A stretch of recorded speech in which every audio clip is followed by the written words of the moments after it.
రైతు ధైర్యంగా బతికేవాడు. కానీ ఇప్పుడు రైతు భయంతో బతుకుతున్నాడు. పంట వేయాలంటే నీళ్లుంటాయో లేదో భయం. నీళ్లుంటే పంట చేతికి వస్తుందో లేదో భయం. పంట చేతికొస్తే దాన్ని ఎలా కాపాడుకోవాలనే భయం. అదే భయంతో తను అనుకున్న ధర వచ్చినా రాకపోయినా వచ్చిన ధరకే తన పంటను అమ్మేసుకుంటున్నాడు. ఇది కొన్నవాడు మార్కెట్లో 10 అమ్ముతున్నాడు.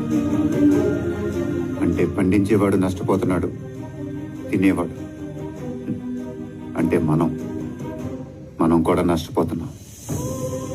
పంట పండించే రైతు దాన్ని అమ్మటానికి ఎందుకు కష్టపడాలి? ఇది మనం రైతుకి చేసే ఫేవర్ కాదు, మనకు మనమే చేసుకునే ఫేవర్. ఇదంతా నేను రైతు మీద సానుభూతితో చేస్తుంది కాదు, మర్యాదతో. Farmers don't need our sympathy. They need our respect and we owe them that respect.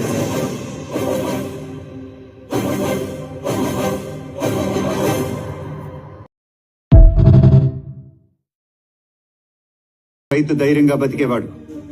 కానీ ఇప్పుడు రైతు భయంతో బతుకుతున్నాడు. పంట వేయాలంటే నీళ్లుంటాయో లేదో భయం. నీళ్లుంటే పంట చేతికి వస్తుందో లేదో భయం. పంట చేతికొస్తే దాన్ని ఎలా